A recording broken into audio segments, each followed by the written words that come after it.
rumbo al desierto de los leones. Hace más de medio siglo se cuenta la historia de una mujer que camina en la madrugada por entre los parajes arbolados y el cruel frío del camino que va de Coajimalpa hacia el desierto de los leones. Los que empezaron a contar esta historia eran hombres que bajaban de la madrugada a trabajar en los alrededores. Decían ver a una anciana, como de unos 70 años, caminando sobre la carretera. Llevaba un rebozo gris y su caminar era tan lento y pausado. Más de uno trató amablemente de acercarle a su destino para que no sufriera la inclemencia del frío, pero cuando el conductor se detenía para ofrecerle ayuda, ella simplemente no volteaba, no hacía caso al claxon ni a los gritos, tampoco a las luces altas o cualquier otro ruido que los automovilistas hacían para llamar su atención. Al ser ignorados, los desairados conductores seguían su camino dejando a la anciana atrás, entre la niebla del bosque.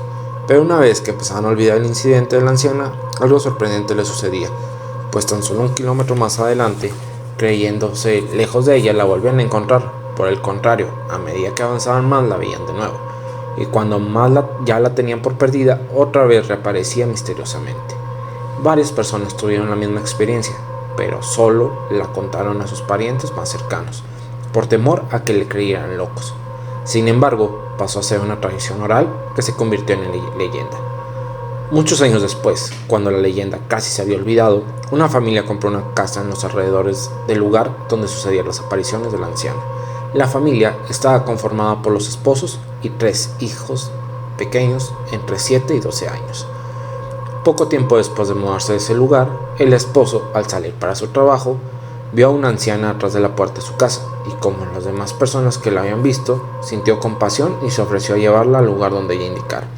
Sin embargo, por más que se acercaba a ella, la mujer no hacía caso, por lo que el señor pensó que sería sordo.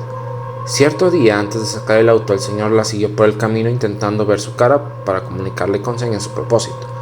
Grande fue la sorpresa cuando notó que la anciana no tenía cara y sus manos estaban manchadas de sangre seca. Asustadísimo, el señor regresó a su casa, pensando en aquella persona que no tenía rostro, que era imposible, además, salir con ese frío y ese absurdo atuendo a tan temprana hora. Entonces decidió no hacer caso y olvidarlo. No obstante, conforme pasaban los días, el hombre empezó a sentir la presencia de algo o alguien, acompañada de una fuerte opresión en el pecho. Además, veía a hombres corriendo dentro de la casa y escuchaba lamentos y risas de niños que, cuando indagaba, no eran de sus hijos. Después de varias semanas a esta desesperante situación, toda la familia estaba aterrada con las manifestaciones.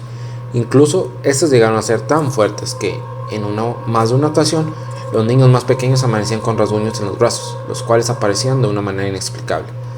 Cansados de la situación, los esposos decidieron hablar con el antiguo dueño de la casa, pero jamás se imaginaron las dificultades que tendrían que pasar para ponerse en contacto con este, lo cual lograron hacer por medio del inmobiliario. Por fin, los esposos arreglaron una cita con él y lo recibió en un departamento en el centro de la ciudad.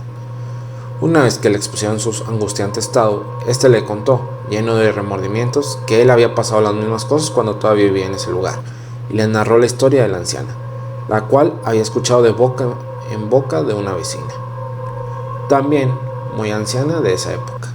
La historia comenzó hace más de 70 años. En un lugar vivía una pareja de ancianos que nunca tuvieron hijos, sin embargo eran muy tranquilos. Al paso de los años el señor murió y su esposa se quedó sola. La anciana era dulce y cariñosa y la gente de ahí la estimaba mucho porque siempre se ofrecía a cuidar de los niños cuando sus padres tenían algún compromiso. De esta forma, ella se ganaba algún dinero con lo que los padres le pagaban por cuidarlos, y así todos salían beneficiados.